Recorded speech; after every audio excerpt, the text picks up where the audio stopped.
you this, Abel.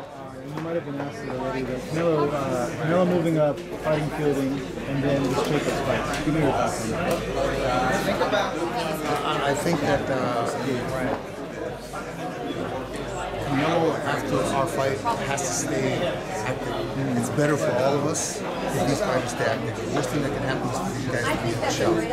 That he moved up to 168 and fought a Rocky. Given that, he's had 3 or 4 fights that were difficult fights before.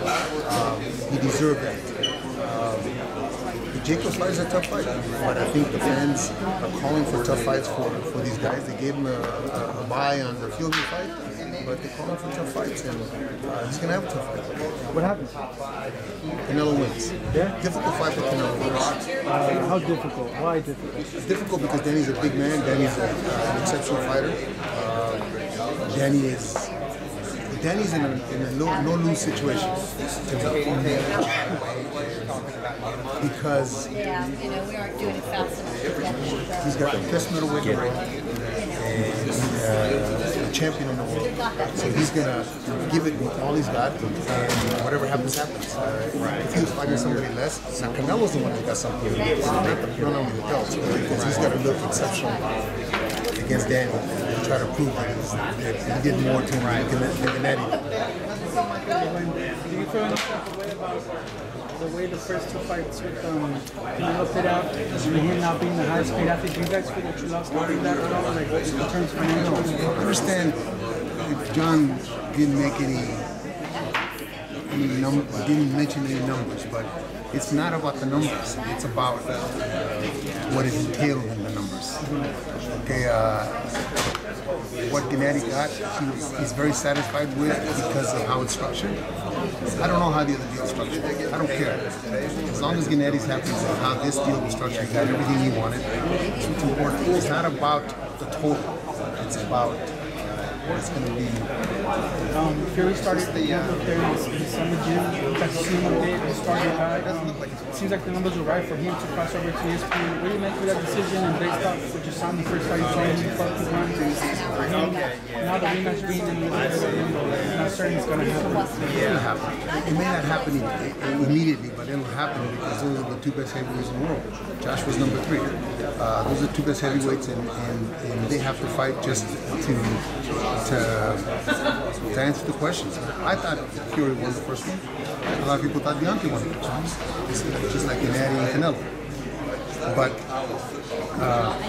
Fury did spend 2 weeks up there with us in Big Bear. But Fury's the kind of guy that likes a camera in his face and a microphone, so it's difficult for him to stay up there with nobody there. So, but he's a heck of a fighter, man. A man 6'9", moving like that. I was so surprised to watch him man train.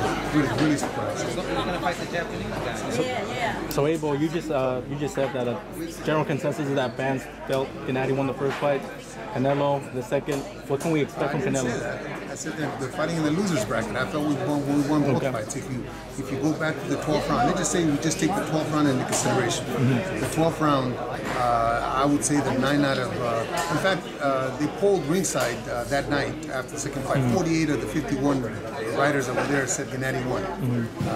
So if you look at the last round, most of them said that we won the round, or 2 judges had it for Canelo. I think that there was a question asked about what we learned about those fights. I think that what I learned was that I think we have to have a rating system, just like they do in the NFL, for the judges and for the referees, so that the best judges work the best fights. And on a rating system, I think that they would have to be more in line, or else they're going to be at the bottom. They're not going to be working any of these fights. It can't be where that's my friend and he's going to work a fight. In Vegas, they have rules that the Nevada judges are the ones, and Nevada referees are the ones that do the fights. It took a lot of fighting to change that. It's still not changed. It changed for us for 1 fight. But I think they need to be rated, so that way, like I said, the best guys win the best, like we do in the NFL. I'm sure there's not a system right now, but do they take into account what kind of judges like what style is best? And no, I think that that would be too selective. I think that if you do a good job in a fight and you're in line with everybody, somebody votes on it, and you get, it's a numbering system. You get numbers and you go off the ladder, and just like the NFL referees and Major League Baseball umpires, they get rated every game. and then the guys that have the highest rating will do the best fights. It doesn't matter about the style. They're supposed to be judging not a style, but whoever's winning the fight. Now that you guys are with the Zone, can you guys put more pressure on these committees? It's not the Zone. It's actually the two camps. You know, it's who wants what and who's more pushy or who's more selective. It's negotiations that go along. Not only negotiations for the fight, but negotiations for venue, for referees, for judges. All those things go into play when we're negotiating the fight. Is Gennady already back in camp? Yeah, he's been back. He was in camp last Wednesday, and I'm sorry, Thursday. Not the Thursday before, and he left Wednesday night to come. Last Wednesday night to come to LA to take care of some business, maybe with them. I don't know. And he'll be going back to camp tonight. Is 37 now? Is there a difference in the way he shakes the time off? Absolutely. It's up to us. Really, it's up to me to make sure that I take that into consideration. I don't. It's been for 6-7 fights. It's been a change in the way that I work with him. I don't spar him as much as I used to spar him because I need to preserve more Gennady. Normally the strength and conditioning workouts that they do are seriously intense. Yeah, well, I do that myself, and that doesn't change. That doesn't change because the body can do that. It's the wear and tear from the punches and wear and tear from the sparring that takes its toll on them more than strength and conditioning. You've seen guys in their 50s do 1,000 push-ups, and that part of it doesn't wear you out. It's the physical part in the ring with the punches. Are there any changes to his rest cycle too? To his what? To his rest cycle? Well, he's got a lot of time off now. What more rest does he need? I need to get him back in the gym. So what do you do now to keep him sharp? Since now that you're altering the way he will train, less for him to preserve him longer for these 6 fights, how do you substitute that activity to keep him sharp? I don't spar him as many days, but what I got to do now is going to be sparring that is better, less rounds but sharper, better guys, sharper guys, guys that are going to give me. Now what I do is I alternate every 2 rounds. That way I get fresh guys in there all the time. So we're getting there quicker. So I only spar him. I think for the last fight, for the last 6-7 fights, we only spar like 75 to 85 rounds. But it's very intense. There's a lot of talk about the jump 160, 168, moving back and forth. Is that something that truly interests you? It interests him because if it's a good fight, if it's a fight like Callum, the young man from just won that WSS. That's a great fight. It's a very good fighter. He beat a lot of very good fighters. So that's what motivates these guys. These guys. That's one of the, I say that I don't need to speak for him, but that's one of the reasons why Andre retired, Andre Ward, because there were no challenges for him. These guys need mental challenges. They don't need physical challenges. The physical challenges are there. The mental challenge that Callum Smith presents for us, he just won that tournament. It's something that I think people would be interested in. Aside from a current fight with Canelo, is there another guy out there that you would like in particular for Triple G match as well? Not really. What interests me is to have somebody throw out names that they're interested in. In other words, the Zone, the media, the fans. That's what we have to do. Those are the kind of fights we have to do, not just fights. The armchair quarterbacks after the rematch with Canelo brought up the lack of body punches. Is that going to be something that you're going to bring back with him? Because early on, especially in the Mac fight, we saw him. He was a devastating body puncher, and that was a little bit absent in the rematch. Are you going to bring a refocus to that? You know, it's unfortunate that there's so many geniuses nowadays on the internet. So many reliable sources. You know? Sources.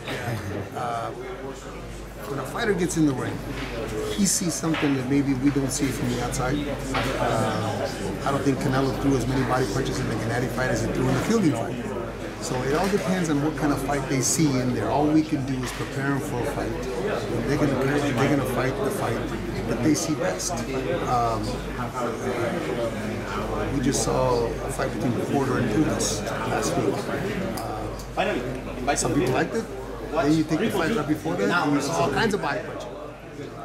So different styles and different situations tend or lend themselves to that. I don't think the body punching was something that lended itself in that particular fight. That's something he saw. We see from the outside is different. This body punching a lost art because there's so much focus on the head hunting and the knockout and the spectacular finish. Do you think that fighters are moving away from that type of offensive?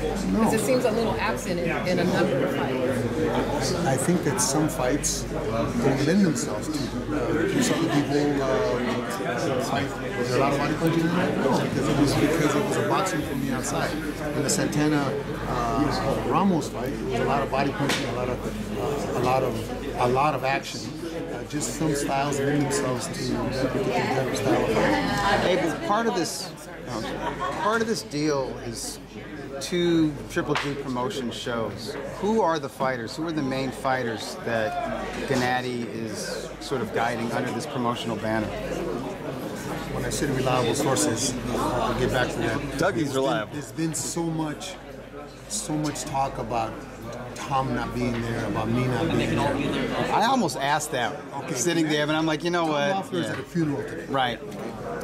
He's at a funeral for a very dear friend of the family, so he could not be here. Right. But in order for Gennady to go forward as a promoter, he has to be out in front.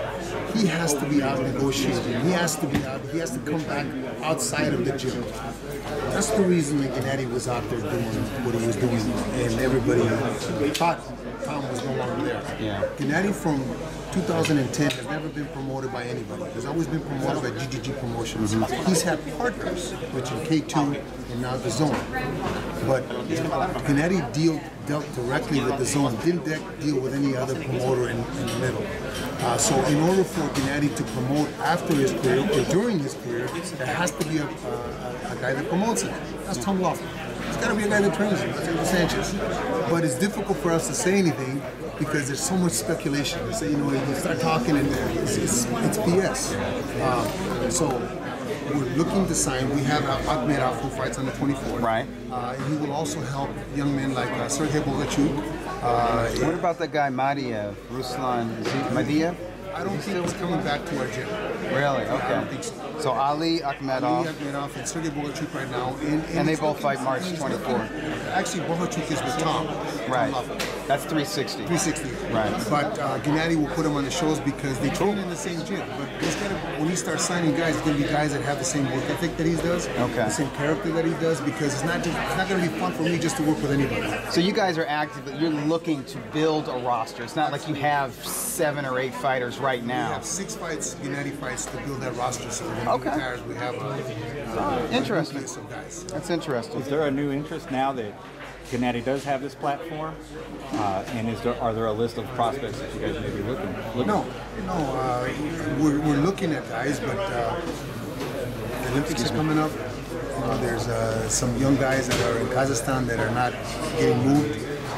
The talent really doesn't have to be something that everybody knows about. We can always teach. We can always develop. If we have the platform, we can develop. But there's got to be guys that are willing to work like Gennady does. If not, it's no fun. Thanks, Abel. And along with this, will the summit serve as a hub for the new recruits? That's why I say it's difficult. It was difficult for us to say anything. Everybody was speculating and saying all these crazy things of reliable sources, because until this deal got done and Gennady got what he wanted, that's one of the reasons that he signed with Dazn, because they gave him the opportunity to move his fighters. So everyone is still the same. We're still the trainer. Abel is still. Tom is still like a co-promoter. He's a promoter, but understand we work. Just like when Tom was at K2, he was the managing director. He's the managing director of promotions. He is the promoter for the fighters. He is the one who's going to be organizing the fights. And he also has the promotion who will be able to move the fighters also. So it gives us a platform to move them in 2 different directions. It seems like you have a bigger role. It seems like you know everything that's going on, so you're more than a trainer. Everything was going on from the beginning, but So you're more than a trainer. So you're like a manager. I've always been like that for Gennady, but it's difficult for me to say anything because everybody assumes everything. You say one thing and everybody takes it in a different direction. Get that in a There's so many reliable sources honest is that it's difficult. Everybody knows everything. Now, moving forward, 160, can I get a prediction on, since you've been in the ring with both of them as a manager, I mean, as a trainer, Jacobs versus You mean the guys Canelo? that are fighting for the consolation bracket, the guys that are fighting for Gennady's titles, the losers bracket? Those two guys, yeah? I think that Canelo should win. Should win, but Danny Jacobs is a heck of a fighter, but I think the onus is on Canelo because Gennady did the Jacobs. Canelo's got to do something more to Jacobs than Gennady did in order to get that leg up and get that recognition. But it's a heck of a fight. Now, moving forward, obviously the consensus is probably reliable sources say maybe September. You guys get the fight. Now, beyond that, they got to get through that one, and we got to get through ours. So absolutely it's right. not something that's a given. Right? What names are you looking at in July? We have to sit down with Tom. Obviously, Tom couldn't be here, but we have to sit down with Tom. There's 3 or 4 that have been mentioned, but I'm not going to kind of put anything. But depending on where the site is, depending on where we're fighting, depending on all those things have to be considered. It seemed interesting that you guys went with the Zone as opposed to ESPN or even the Fox Network. It seemed like at the twilight of his career, he probably want the biggest bang in terms of exposure. No, as I said a little while ago, they were able to give him what he wanted beyond his career. In other words, he's got shows where he's going to be able to develop, not only in his shows, his fighters, he's not being promoted by anybody but GG Promotions. He doesn't have a promoter. Eddie Hearns has nothing to do with GG Promotions in his deal, right? So, or neither does Golden Boy.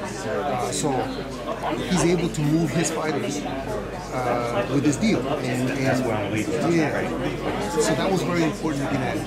That's why he's been out in front negotiating. And moving forward, I even said that I think Gennady Golovkin, arguably, debatably, probably got the best deal because he represents himself. He got the 2 fight cards, and I heard he has some form of share or stockholder. That's what I said a little while ago. It's not about the number. It's about what's involved, what's going to be in here. You can mention 500 million, and if you're not going to get it here, doesn't matter. That's probably so. Yeah, we feel we got this deal, but I think that it tends has to play out. Canelo has to play out, and maybe he does. Maybe he does as well as they think he's going to do, and he makes 300. I hope so. I hope that for every fighter, it's a big deal. I just have to be concerned with our deal and our fighters. Do you think it's going to be challenging? You know the business of boxing. You've been on HBO and trying to get fighters over to HBO to have fights. How challenging do you think that the Zone is up and coming? Probably don't have the subscription base as an HBO or Showtime just yet. I don't know the numbers. I understand what you mean. I get it. I get it. I get Just it. put us on and put our fighters on and have a show, I get it. and we move, and we're talking about this 2 years from now. You like that word perpetuity. You like that word longevity. Yeah, I respect that. I want to see our fighters move, and I want to see Gennady move on to the next one. Fight this one now. Fight in September. Fight in February. We'll just do his 6 fights, and we'll talk about it 6 fights. So once we agree, I don't. You're right, man. Appreciate you. Thank you.